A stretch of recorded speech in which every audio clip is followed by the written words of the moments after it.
Hello and welcome to week 13, the spring 2018 semester in the DJD program, Digital Journalism and Design. This, of course, is digital production, and we, Professor Campbell, we being the class and you and I, are about to hit the final leg of our endeavor here this semester.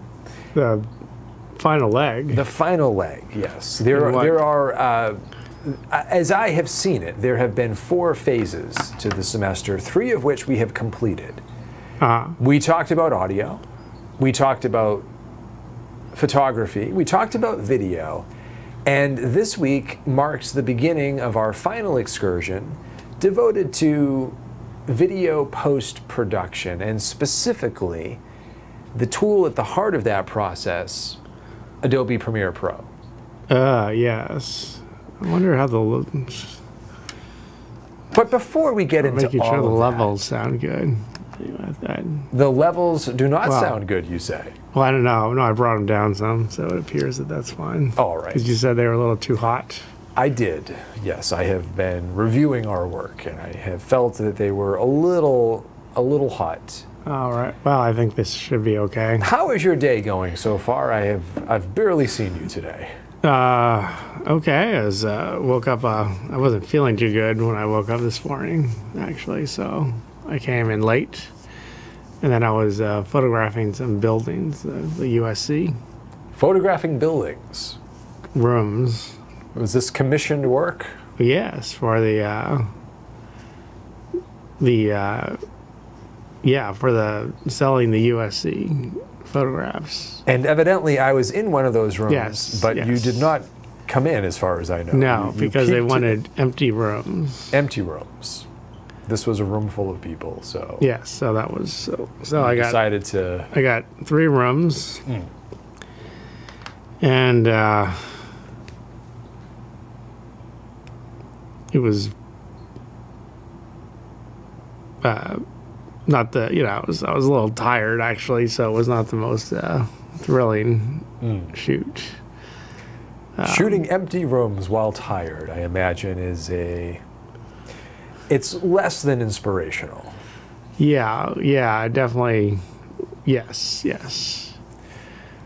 And now here we are. So if you think about it, your day is only going to get better from here on out. Yeah, and then although I did have a nice listen to a nice talk yesterday from a photojournalist. Oh yes, a combat photojournalist, which was quite interesting actually. That was quite good. Any lessons for the class that we can take away from that presentation? Well, she was actually talking more about as it relates to being a veteran. One thing I did notice, because then she was taking, she was doing these shoots, individual photo shoots for veterans. So she gave a talk, and then she did some photography. Yes, in the Veterans Success Center.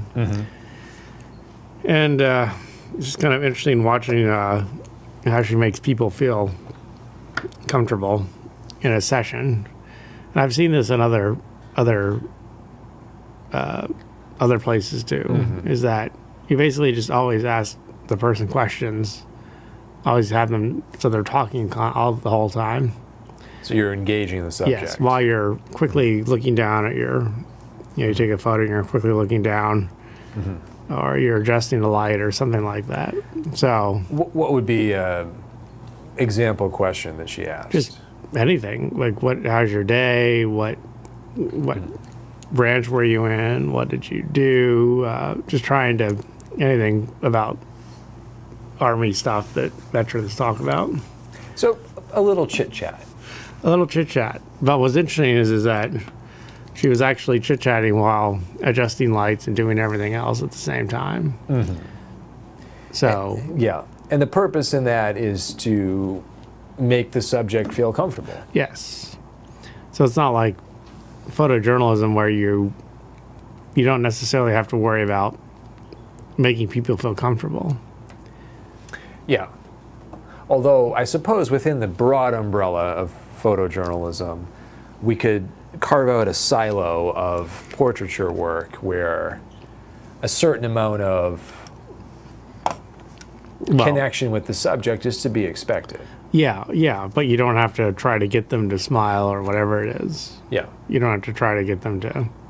So with the portraiture, you're actually doing two things at the same time, which could be challenging. The two things being talking to the person and having a conversation while adjusting your lights and adjusting your exposure and all these other kind of things that you have to do.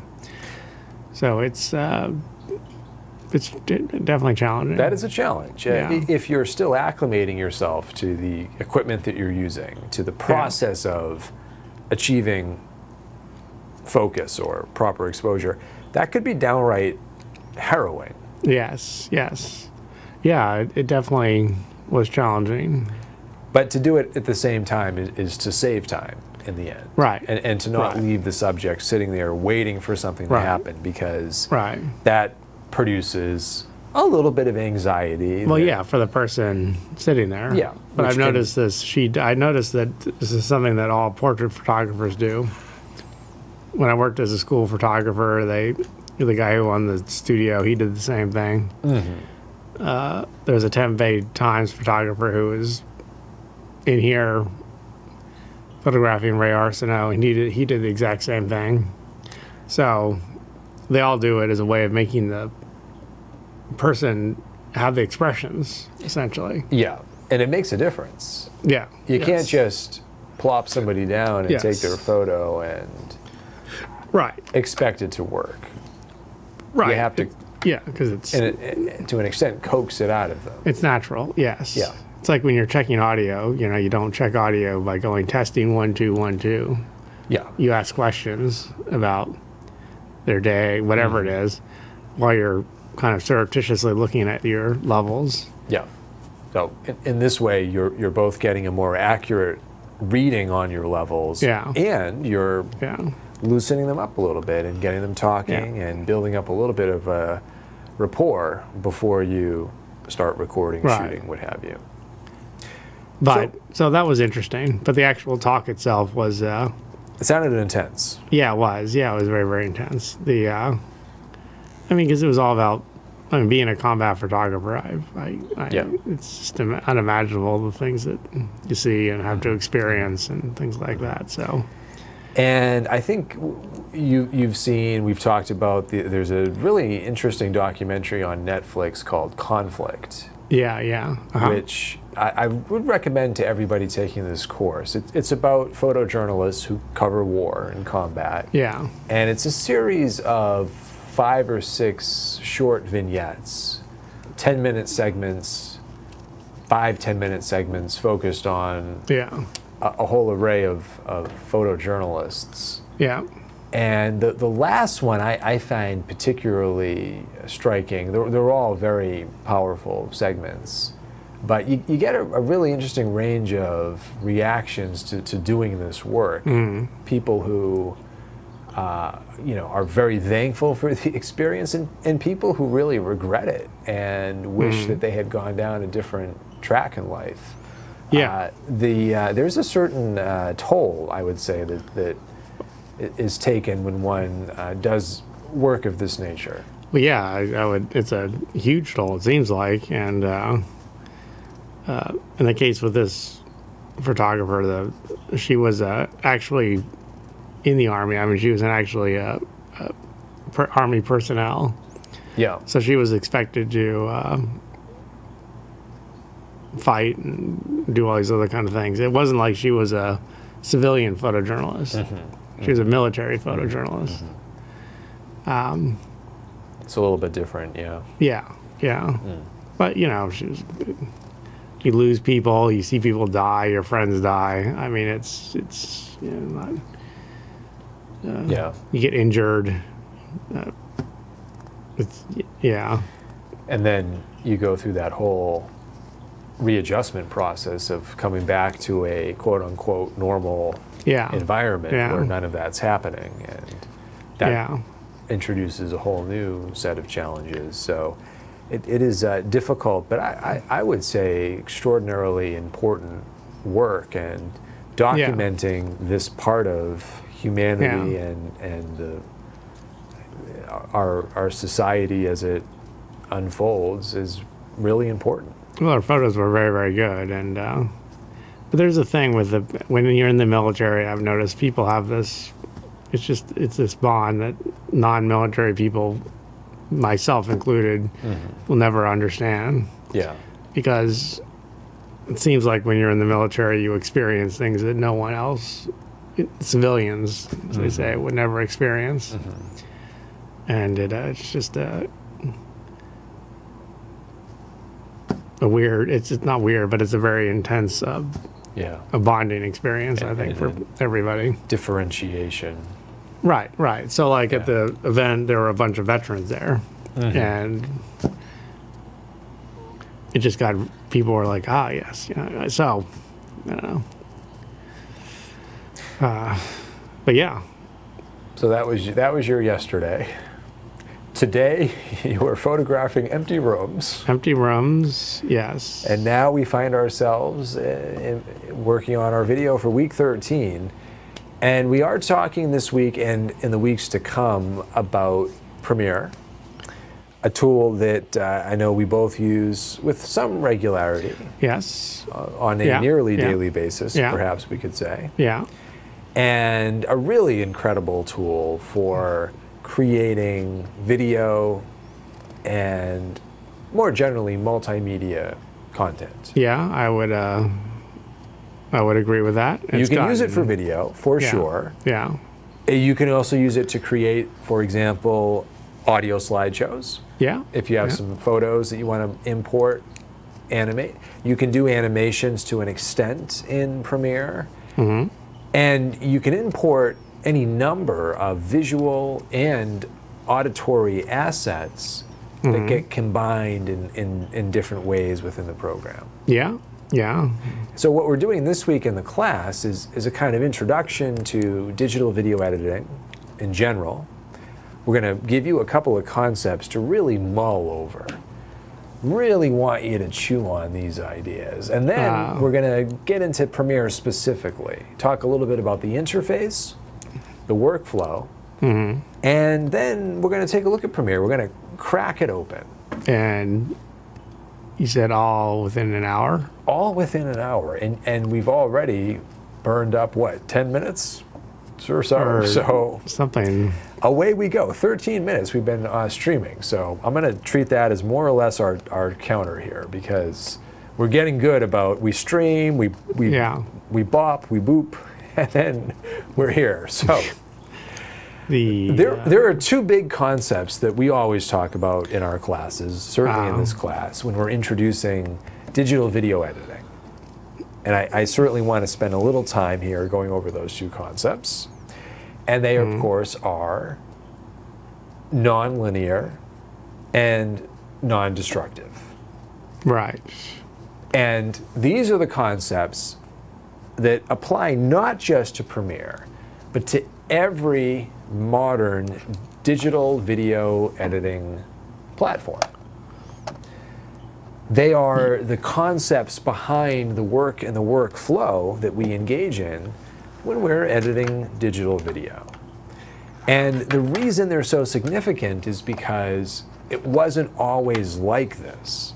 When we were living, those of us that were alive at the time, when we were living in an analog world in which the media that we produced and consumed was created using analog techniques, it was not non-destructive nor non-linear. It was in fact a linear, destructive world that we lived in.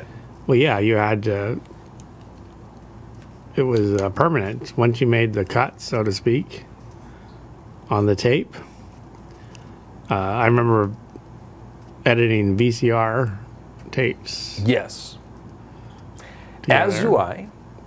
I remember when I was taking classes myself in this discipline, we edited reel-to-reel tape as well as reel-to-reel. Yep. Wow. Yep. Where was that?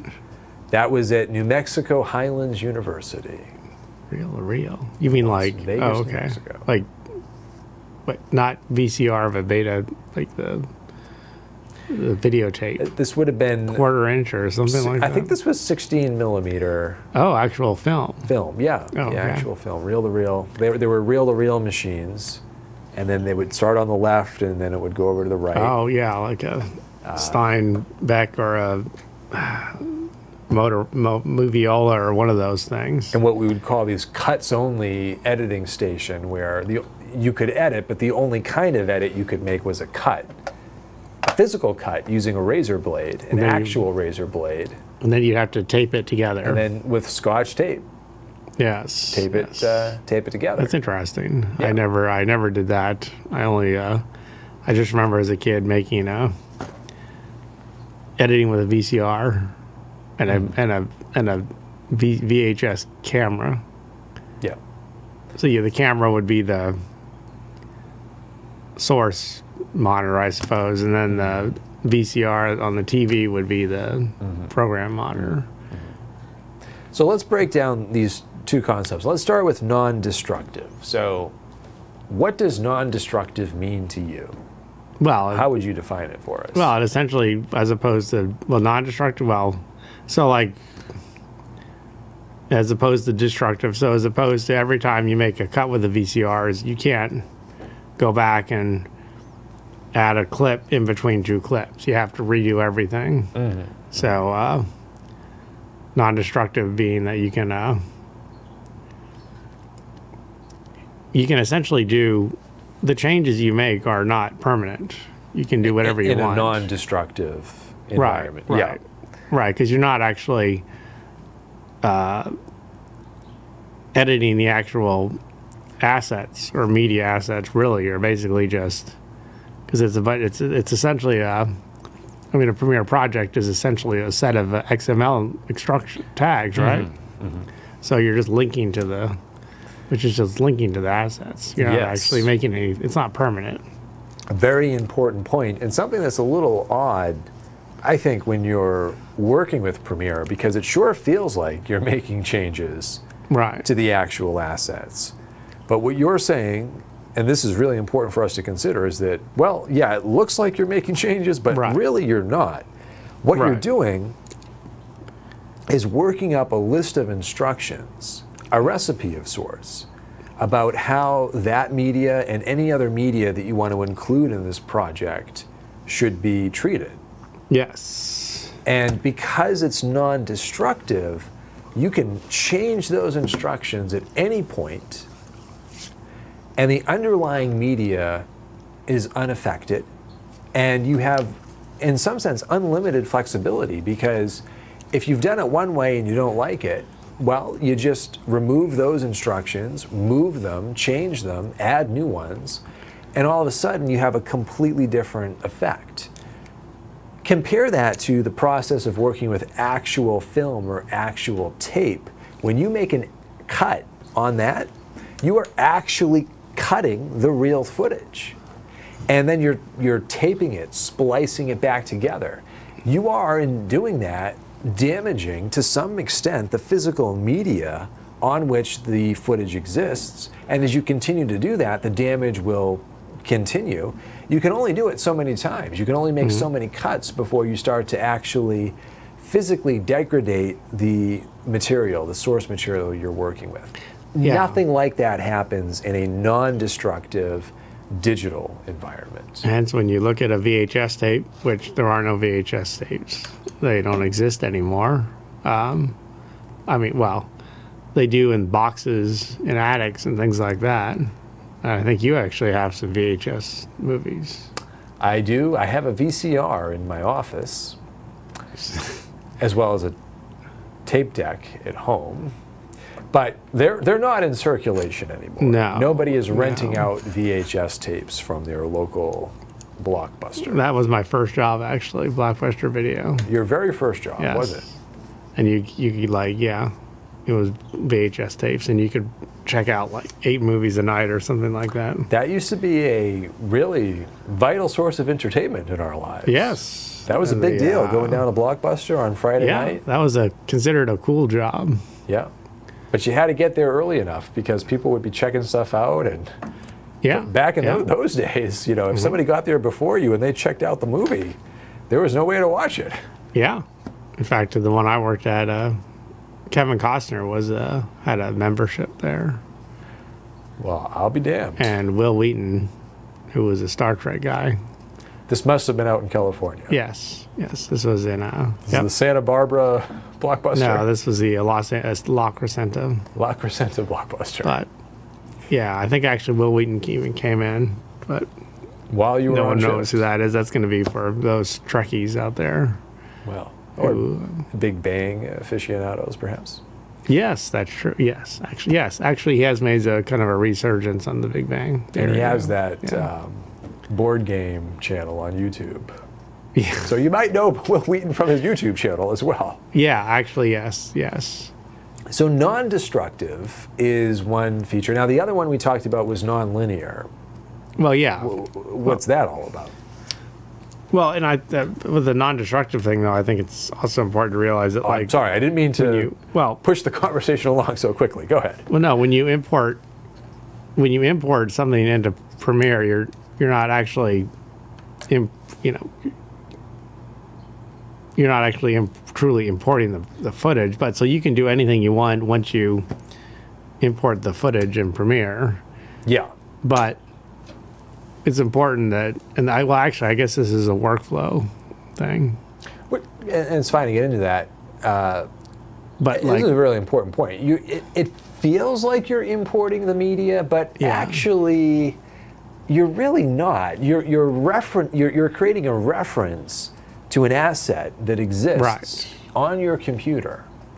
Very important, because if that asset goes away, for example, if it's on an SD card and you eject the card, Premiere has no idea where that media is anymore. And you're going to get the infamous, nefarious... the red screen. Red screen. Offline. Media missing. Media offline. Media offline, the screen of death. We've all been there once or twice. Yes, and this is something that everyone experiences when they first are learning this. But this is actually a good thing, because it means that we can never damage or do something irreversible on our footage.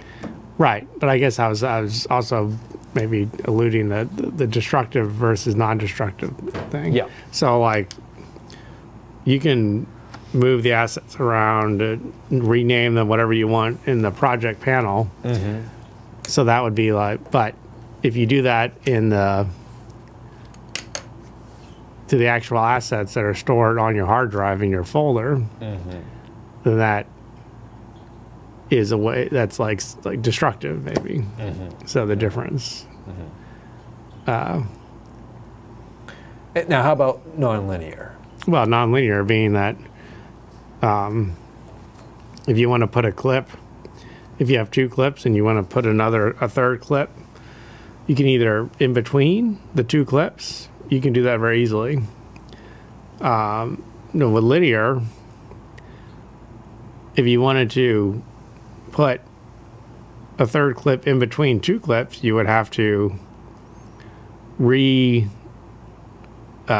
copy or remake or like redo all the 3 clips.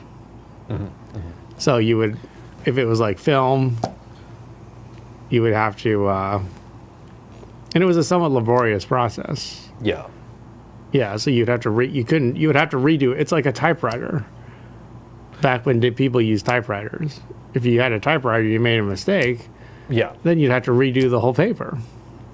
Yeah, the non-linear, I think, is a little bit of a trickier concept, actually, than non-destructive. And another way to think of it that I find helpful is, so non-linear doesn't necessarily mean that you have to build your project from start to finish. Some people interpret it that way, which is reasonable, and if you were in a linear workflow, it would be easiest to build it from start to finish. But for me, the real distinction here is in a linear environment, if we're working with a VHS tape, for example. Now, we don't have any here in the studio, unfortunately. Actually, I think there may be. It might be helpful to show the VHS tape if we're able to track one down. We will embark on a mini expedition here and see if we can find one. We'll adjust a few lights while we're at it. And I'm scanning the bookshelf myself. It's one of those things, I feel like I saw one recently. Yes. The thing about VHS tapes, they have a very distinctive sound. There we go, beautiful. Yeah, see, that sound is unique to the VHS tape. I thought you were talking about the rewind sound. That sound is also unique to the VHS tape. Here it is, the tape. It's actually just like a reel-to-reel because you've got two reels and of course the tape goes from one side to the other. If I wanted to navigate through this tape. Oh yeah, there's a VHS player right up here. Well, we actually have one here. So we would pop it into our VHS player and then West African folktales in America. We would pop this in, we would hit play, we could fast forward if we wanted to, but here's the key. If we wanted to go from the beginning to the end, we can't just say, let's go to the end. We have to play and then fast forward in a linear fashion all the way through till we get to the end. And then if we want to go back to the beginning, we can't just bop on over to the beginning. We have to rewind linearly, and then we're back at the beginning. That's the phrase, the be kind, rewind. Yes, be kind, rewind. That was a thing. Now, well, I've rewound many in my days of Blockbuster Video. How many people returned tapes that were not rewound? Oh, well, definitely more than well over 50%. Well over 50%. So we'd have all these rewind machines that were devoted strictly to rewinding. See, I would say right there, you were on the precipice of the decline of Western civilization. 50% or more of people didn't rewind their tapes. So the linear workflow means if I want to go from the beginning to the end, I can't just jump. I have to linearly work through the tape and then I'm at the end. This bogs us down like crazy. It's such a slowdown in the process. And it makes it impractical to build a video in a way that is flexible, where maybe we create the ending and then we create the middle and then the beginning, or we're bouncing around, because you don't want to be slowed down like that. Well, yeah, things took a lot longer too. Everything took a lot longer. Yeah. I mean, just took longer. And just one more thought on the destructive process. I am not familiar with the intricacies of how this worked, but I do know that in the analog days, there were a range of effects that we still have now, including, for example, the ability to do a cross dissolve that was accomplished in a chemical fashion by applying some sort of chemical effect to the actual tape or film. I did not know that. And when that effect was applied, that's a one-way street, baby. You apply that chemical and there's no way to get it off. So that is the epitome of a destructive editing process. And also the tape would degrade over time. So the quality would get worse. It would degrade more the more copies you made. And in fact, merely playing back a tape in some way chips away at the quality. I mean, if you look at the quality of those things, the difference is like night and day. It truly is a dramatic. Yeah. And you can't see. You're like, why? You can't see anything. So, non-linear, non-destructive. We move into the world of digital video editing with those two concepts in mind. I always do like to also, however, offer a word of caution, because with great power comes great responsibility. And the thing about it is, when you have a non-destructive, non-linear environment, you can do pretty much anything you want with very few consequences. Yeah, yeah. And those choices are what make digital video editing so interesting and so enthralling. And those choices are in large part what allow non-professionals to potentially create professional level work, but they can also be a huge pitfall that we need to be careful of, because we need parameters, we need limitations, we need constraints. Non-linear, non-destructive is all about removing constraints, which is good, but then we have to come back and we have to impose some constraints on what we're doing, because otherwise we can get ourselves into a little bit of trouble as we move through this process. Because part of it is producing high quality footage, that's a big part of it. But another really important thing is how we go about our workflow, how we go about building our projects. And the thing that makes Premiere great and terrible at the same time is it doesn't force you to adhere to what we might call best practices. Yes, just like coding best practices. I remember coding best practices. Like, in HTML5, you don't have to have a ending tag on some things. Yeah, that's a great analogy. You have so much flexibility, which properly harnessed can lead to some really great projects, but if you're not careful, you can end up creating things that are very laborious to update and maintain, a pain in the butt for whomever you turn your project over to, who then has to understand your work, and something that's very difficult to update because it wasn't built in a way that is maintainable.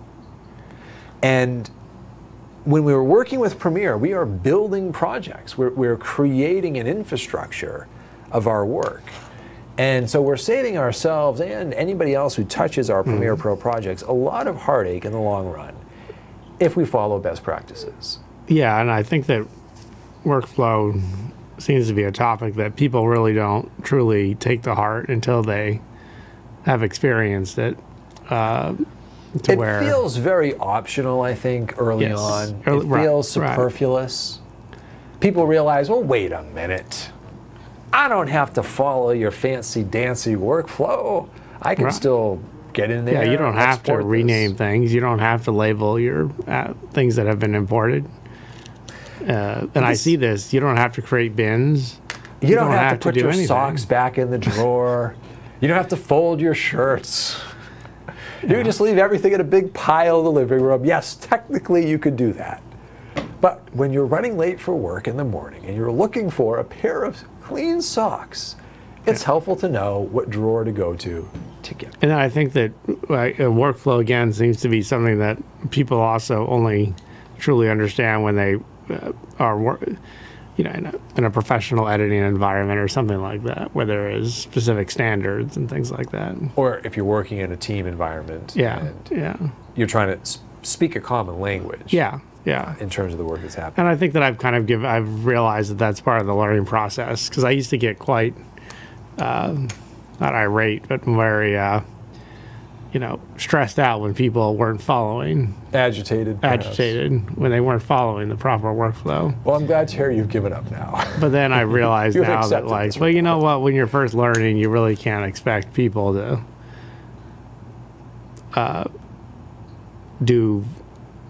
be super detailed or about naming structure of your assets and things like that, because in the beginning you're just trying to figure out what the hell's going on. Yeah.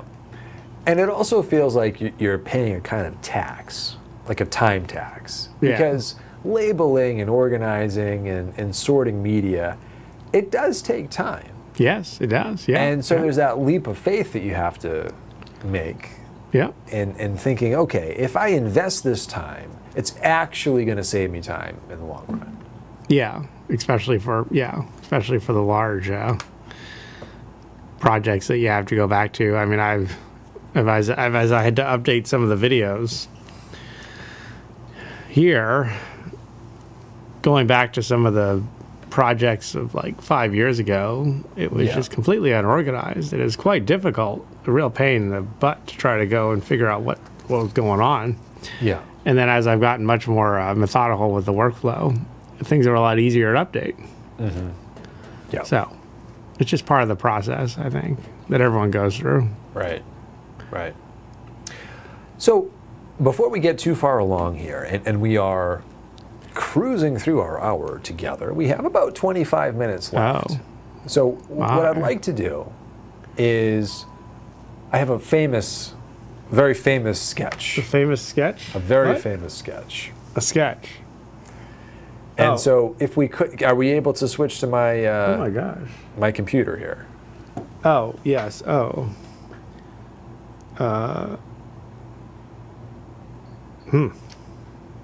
Looks like there is a Slack notification. Super critical.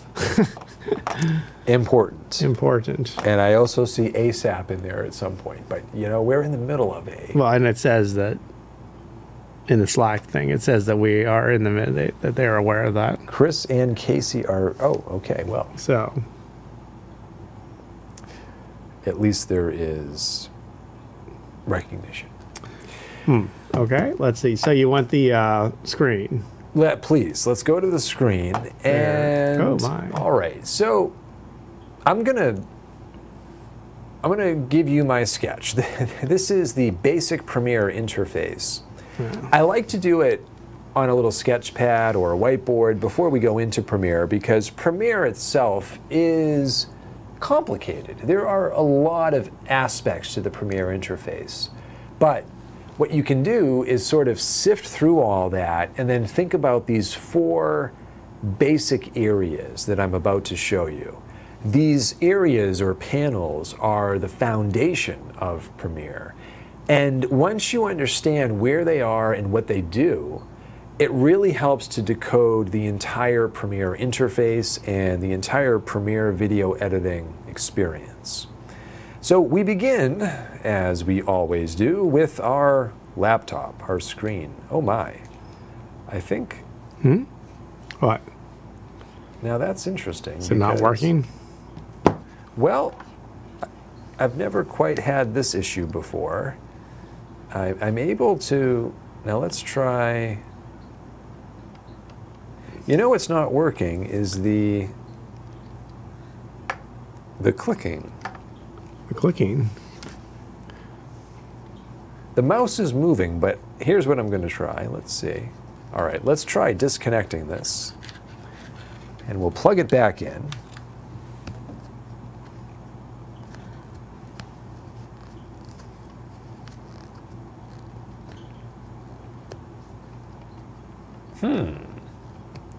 All right, we will try it with my mouse.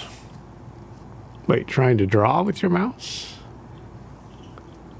Yes, yes, yes. Oh, look at this. Something is actually quite out of sorts. All right, why don't we come back to me for just a moment. A minor technical hitch. We are nothing if not flexible here, though, in the studio. And we do have a variety of ways of working around something when it doesn't work the first time. What I am going to attempt to do here is to relaunch my sketchbook application so I can tell you all about the critical areas of Premiere Pro. Ah, it's working. Oh.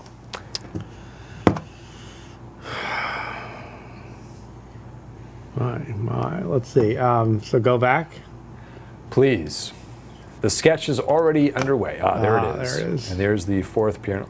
So this is the basic Premiere interface. And the key thing to know here is that the basic interface is divided up into 4 different sections. So we're going to go ahead and draw out those 4 sections right now. And I'm also going to number them, and we're going to talk about them in order.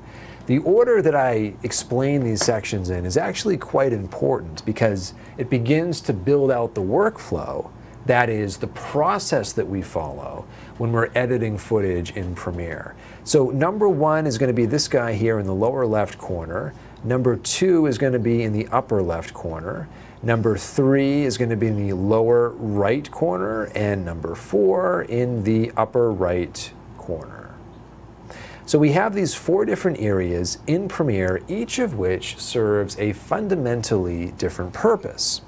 And perhaps most important of all, these areas work together to help us to build digital video. So area number 1 is called the project panel.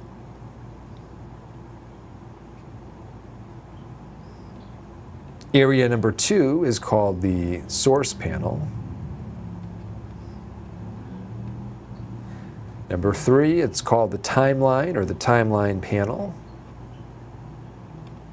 And number 4 is the program panel, or simply program. Project, source, timeline, and program. What do each of these things do? Well, number 1, the project panel. This is where we import the assets that we want to use in our Premiere Pro project. And once they've been imported, we have a running list of all of the assets that we have made available to Premiere Pro. By right-clicking items on this list, we can view details about them, including things like file size and resolution, as well as audio information like sample rate and bit rate. We can, of course, see the length of the media and what kind of media it is. Don't forget, in Premiere, we can import all kinds of things, not just videos, but still photography, audio, graphics, music clips, many different kinds of media that we can bring in. But we get it into Premiere through our project panel, and then this is where we begin to do some of that all-important organizing work, that work that allows us to keep everything in tip-top shape and helps to facilitate our overall workflow. One kind of organization that we can accomplish here in our project panel is to add what's called a bin. A bin is very much like a folder. We call it a bin in the video world because there used to be actual physical bins that we would dump film into. And in Premiere, we have virtual bins, aka folders, where we can drag and drop one or more files that we've been working on to organize our project. We can create as many bins as we want, we can label them whatever we want, and we can have not only bins, but also sub-bins as well. Now, the source panel, that comes above the project panel. It's our second stop here along the way. And the source panel is kind of like a built-in media player in which we can preview whatever footage we've got down in our project panel, and we want to see or hear exactly what it's all about. So if you double-click on anything in the project panel or click and drag it up into the source panel, that footage will begin playing in the source panel. You have standard VCR style controls down at the bottom here, meaning you can scrub across the video, you can play, pause, or stop, and very importantly, you can set in and out points. What, if I may ask, Professor Campbell, are in and out points? Why would I want to set them? What is their purpose in this world? Well, to determine what portion of the clip that you would like to use. I think that would be the purpose of the in and out points, because you're not using the entire clip. You can use a portion of the clip, and the in point would be the first frame, and the out point would be the last frame of the clip that you're going to be using. And this is such an important point. Seldom, if ever, are we using footage that we've recorded in its entirety. We are almost always trimming it down by applying in and or out points. Unless you're doing live streaming or something like that, I assume. Perhaps unless you're live streaming. God, kind of like we're doing right now. Yes. But other than that, if you're bringing it into Premiere, yes. you're probably going to be applying in and out points. Oh, yes. Pretty much. Well, yeah. And actually the default, you're even apply in and out points if you use the whole clip, because the first frame of the clip is the in point and the last frame is the out point. So there's no getting around these in points and these out it. points. It's inevitable. Yeah. Sorry, go ahead. It's inevitable. It is inevitable. You have something called the playhead, and the playhead appears in 3 out of 4 panels. It's in the source panel, there's also a playhead in the timeline, and there's a playhead in the program panel. The playhead is a visual mechanism that we can use to scrub across whatever footage we have queued up here. And remember, we queue up footage by clicking and dragging it from the project panel, or by double-clicking on it, and it will automatically pop into our project panel. But that playhead is so important, not only because it allows us to change the current position in which we find ourselves within that media, but that's how we set our in and out points. To be more specific, we move the playhead to where we want the in point to be, and we hit the I key. This is one way to do it. You can also use the interface with your mouse, but using your keyboard and learning a few keyboard shortcuts is a great idea in Premiere. And some of the early keyboard shortcuts that we recommend would be your in and out keyboard shortcuts. So the I key sets your in point, the O key, no surprise, sets your out point, and you're determining where those points are in your source panel by using the playhead, moving it around, and then when you're happy with where it is, hit I or hit O, and that's where that particular marker is going to go. Yes. Once you have something in your source panel, it does you no good until you move it onto your timeline. Because the timeline is where you actually begin to build out your video. And the timeline is comprised of a series of tracks, and there are audio tracks below and video tracks above. Oftentimes, a single piece of media includes both an audio and a video track, although at times you'll have video that's just video and audio that is just audio. Either way, we want to get it from our source panel onto our timeline, and again, we can do that by clicking and dragging. We can also use one of 2 keys, the period key or the comma key, and those 2 keys do either an insert or an overwrite edit to get our footage onto the timeline. The difference between those two, well, if we do an insert edit, the timeline itself has a playhead. It's going to be set to some default location. You can change it at any point by shifting it left and right. But when you hit that I key, when you hit that period key or that comma key, you are moving the footage from the source panel onto the timeline using one of those 2 types of edits, insert or overwrite. With an insert edit, if I have the playhead here and there's also footage to the right, and maybe there's some footage to the left, the footage to the right will move over to make room for whatever footage I'm importing right here, whatever footage I'm pasting in. On the other hand, if I do an overwrite edit, the footage to the right will not move, and it will be overwritten by whatever footage I am now pasting in to my timeline. Yes. Well, so that's the famous drawing. Well, there is a final phase to the famous drawing, and that is we have our program panel up here, and the program panel. I took my glasses off because it's with the headphones, so I can't see the details of the. I see.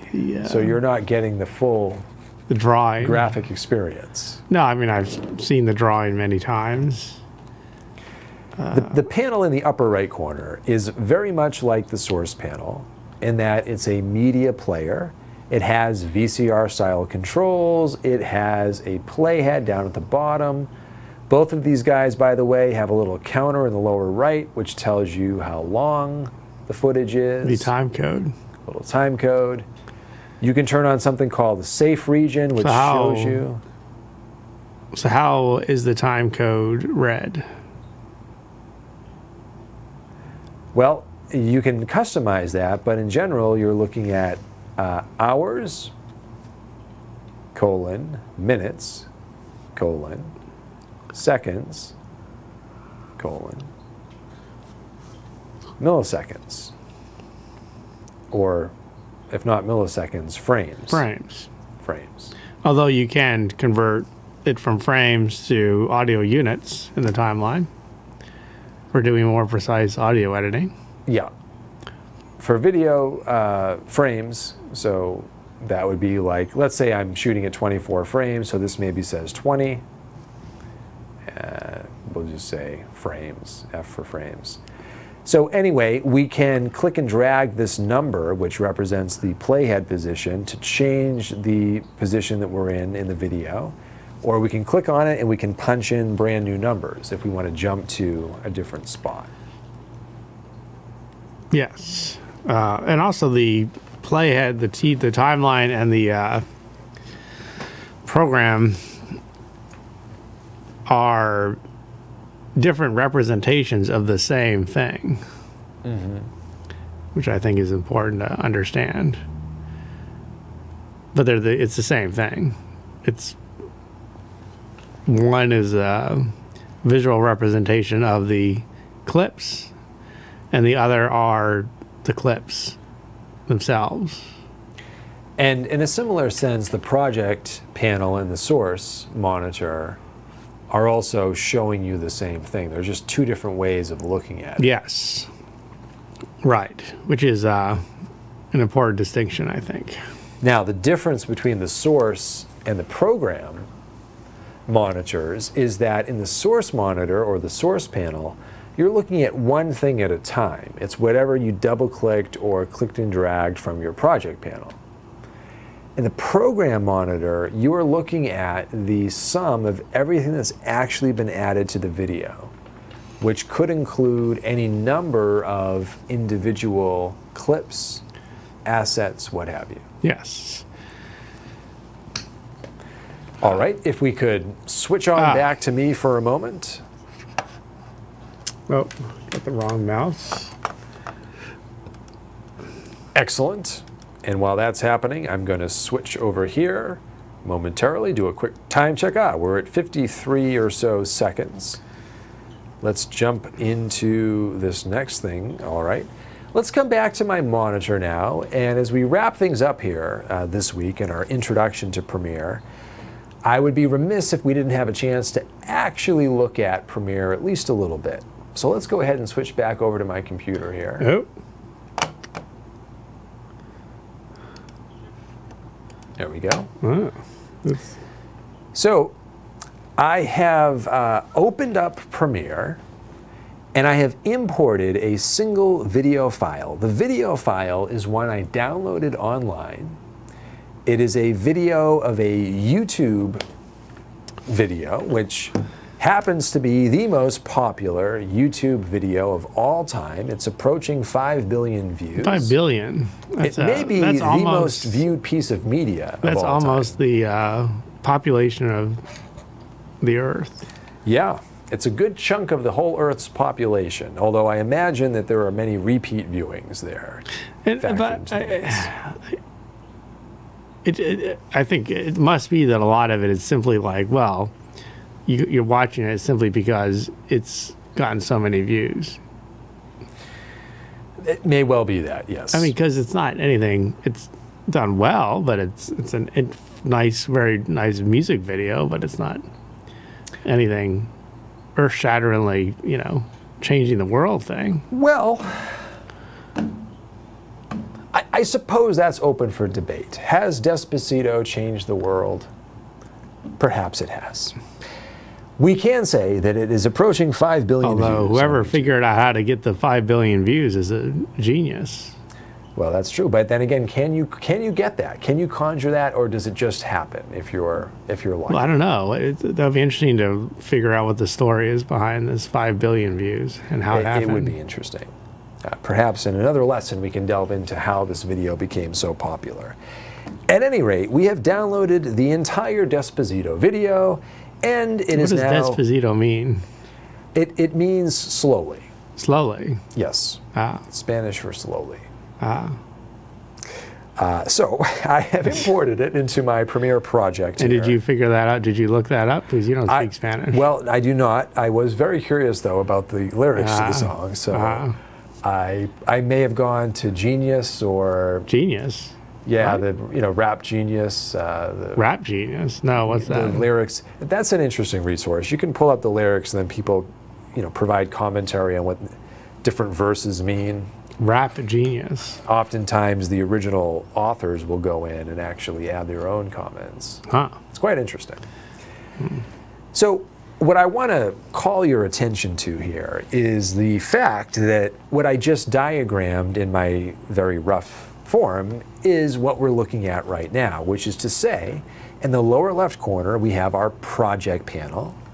In the upper left corner we have our source panel, aka source monitor.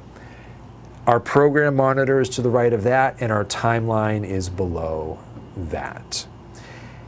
And the footage that I have in my project panel is currently a single video file listed here. And if I double click on it, it goes into the source panel. It was already in the source panel, so there was no change there. But now I have a chance to play it back and watch this video. And I have my controls down at the bottom, so I can play it, and then I can go forward a frame at a time, and I can go back a frame at a time. And let's go ahead and set our in and out points here as well, if we wanted to do that. So I could move the playhead to a certain spot on the video, tap the I key, and then I can go forward just a little ways here. Maybe I just want to catch this particular shot. I'm using my left and right arrows, by the way, to move through this video frame by frame. Absolutely essential to be able to do that to make fine-grained edits. That's something that I've noticed that people don't do in the beginning. They use their mouse specifically. Well, the mouse has its place in Premiere. Yes, but I've just noticed that, like, when people are first learning, they use their mouse exclusively to move the playhead forward or back. The nice thing about the keyboard in Premiere is that it provides a level of precision that's difficult to attain with the mouse. Here's a trick, though. Now, you may feel frustrated going frame at a time, and you want to speed things up a little bit. And you can hold down the Shift key and then go left and right while the Shift key is held. And if you do that, you're moving forward and backward 5 frames at a time. So you can go a frame at a time, you can go 5 frames at a time. All right, so I'm going to go right there, and I'm going to tap the O key, which sets my out point. And let me change the position of my in point to the beginning of this shot, which is right there. Once you've set your in and out points, you can change them at any time. You just move the playhead, tap either the I key or the O key again to change that position. And then, when you're ready to get this onto your timeline, you can do it a couple of different ways. And we got to get it on the timeline to move forward. We cannot stay in our source panel forever. That's an intermediary step in the process.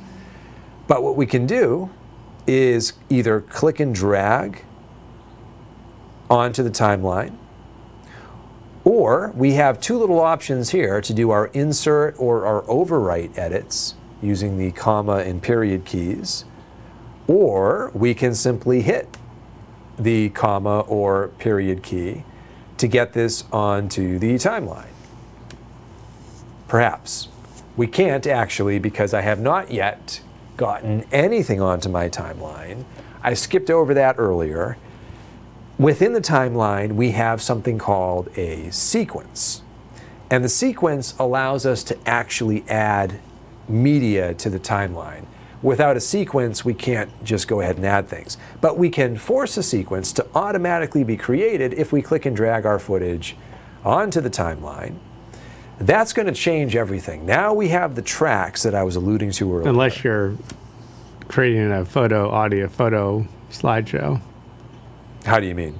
Well, if you're creating a photo slideshow, this is something that some people experienced, I noticed. Because the aspect ratio of a photo is 4:3, as opposed to 16:9. Or 3:2. Or 3:2, right. Or 1:1 if you're using a square medium format film. But, so if you have a series of photos, then you would actually need to create a new sequence by going File, New Sequence, and then choosing either 1080p or 720p or 2160 or whatever, to maintain that 16:9 aspect ratio. Yeah. Although, I think a general lesson here is hope is never lost in Premiere. If you've done something, you can either fix it or you can undo it. You can go up to sequence settings and then change the actual sequence of the settings. So we have a sequence menu, we can go into settings, and then we can change aspect ratio, the resolution.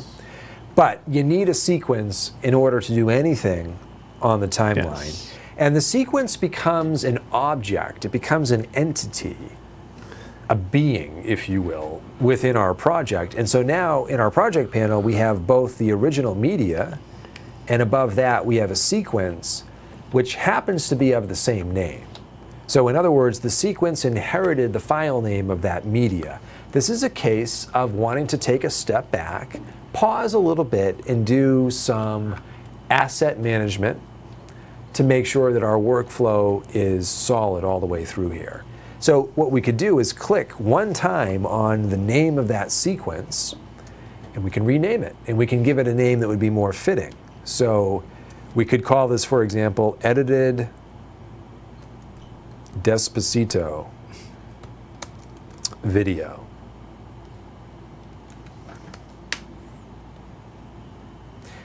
And in naming that, we now have this name here on our timeline, which is actually this particular sequence that we're looking at, reflecting that change.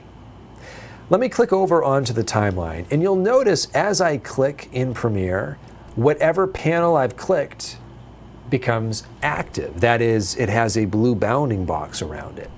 That's important because if I were, for example, to activate my source panel and hit the space bar, because the source panel is active, that's what plays back. If I have my program panel active and I hit the space bar, that's what's going to play back. And again, what is the program and how is it different from the source? They're both media players, but remember, the program monitor in the upper right corner is showing me what's on my timeline, not what's in my project panel. Let me go to my timeline. I'm going to hit the / key, and that's a great shortcut to know. It zooms everything in so it fills the available space. And now that we're zoomed in, we can see clearly that we have a video track, which is on V1, and an audio track, which is on A1. And so in this particular case, we have inserted exactly 22 frames worth of video content, a little under 1 second, which is that particular shot within the Despacito video. You'll notice as I click and drag the playhead in the timeline that the playhead in my program monitor moves with it, and if I move the program monitor playhead, the timeline playhead moves as well. Those are synced together because remember, the program is showing us what's happening on the timeline.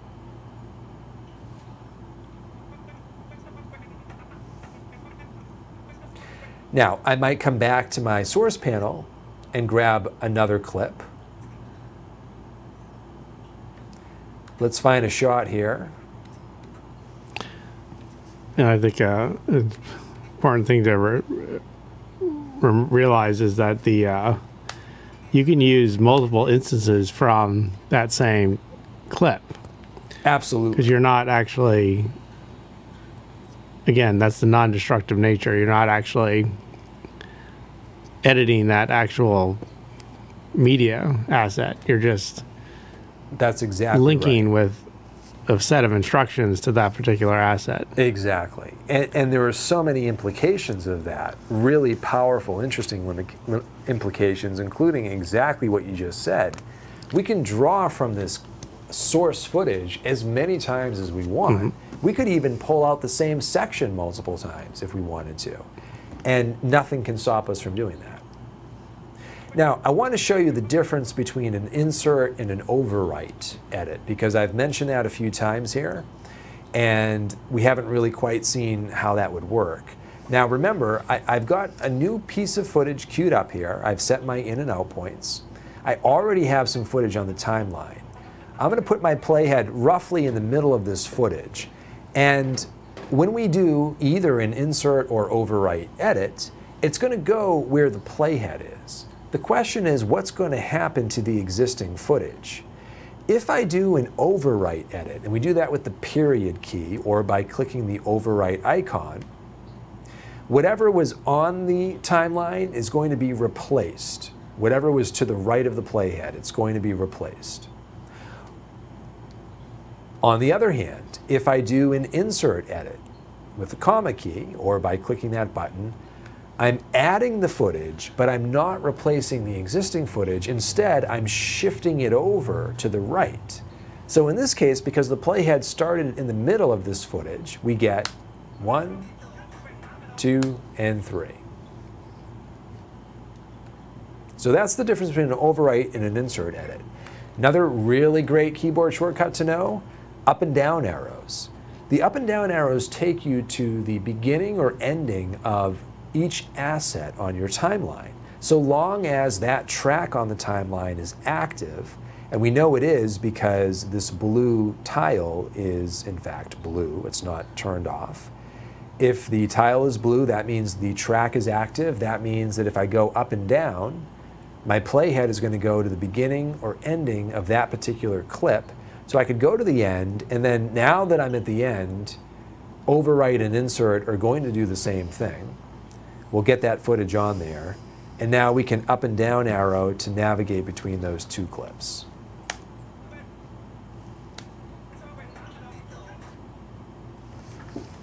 Now, a final step to the process, and of course there are many other things we could do in between, and we'll talk about those in the weeks ahead.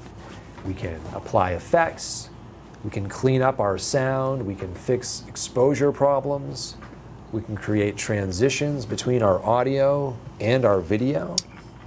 But for now... Oh, would you like to go back to you? Momentarily. Momentarily. Oh. I do want to show one more thing here, and that is the export process. Because we've got to get the stuff out of Premiere if we want to share our work. We can do that by going to File, Export, or hitting either Command or Control, depending on your platform, Mac or PC, M. Command or Control M starts the export process. And in exporting our footage, we get a bunch of options here. What I recommend is going into the H.264 format and under Preset, coming down here to YouTube 1080 HD. That's a solid preset, and it's a really good balance between high quality footage and small file size, which is what we're always going for when we export and compress our footage. Output name, if we click on this, we can change not only the name but also the location of the output file. And we can also review the settings here, and when we're ready, we can hit the export button to export out this 1 minute 14 frame edited video version of Despacito. Despacito. All right, sounds like Desperado. Desperado. We'll do the... Was there a Desperado music video? Well, there is a Desperado movie. There was the movie. With Antonio Banderas. Have not seen it. There is the Eagle song. Eagle song? Desperado. I don't know if that song was featured in the movie or not. No, it was not. No, the Desperado, the movie was Robert Rodriguez, directed by Robert Rodriguez, the guy that did El Mariachi and Lava, he actually does everything. He edits, he makes the music, he creates composes the music, edits, shoots, does everything. But he's one of those. A flexible individual. Yes, who became popular in the 90s when he made a film for $5,000. And which film was that? El Mariachi. Oh. And then he did a remake when he got famous with Antonio Banderas and Salma Hayek, the Desperado. Desperado. There you go. From Despacito to Desperado. Desperado. That's... In the weeks ahead, we're going to slow down a little bit and go into detail because we've skimmed over some important things. But what we wanted to do this week is give you the high-level overview of digital video editing and working in Premiere, enough that you can get your feet wet. In the weeks ahead, we're going to really give you all the foundational knowledge that you need to be successful in Premiere. Editing video, applying effects, exporting your footage, and getting it posted to the web. So that's the game plan. We've got 2 more weeks of Premiere, and then we're going to do a week of miscellaneous and emerging issues and ideas that we want you emerging trends. Emerging trends. That's always the way it's described in syllabi. Yes, well, we have to be true to the syllabus. Emerging trends. So we'll get into all that. We're a little over our hour mark, but not by 11 much. minutes. 11 minutes over. No, that was not too odoriferous. No, it was not. Honorific, whatever that was. It was neither terribly odorous nor too odoriferous. Or whatever their term was. Okay, so am I going to go to the exit outro? Let's do the outro. Thank you all for joining us this week in digital production. We'll see you again soon.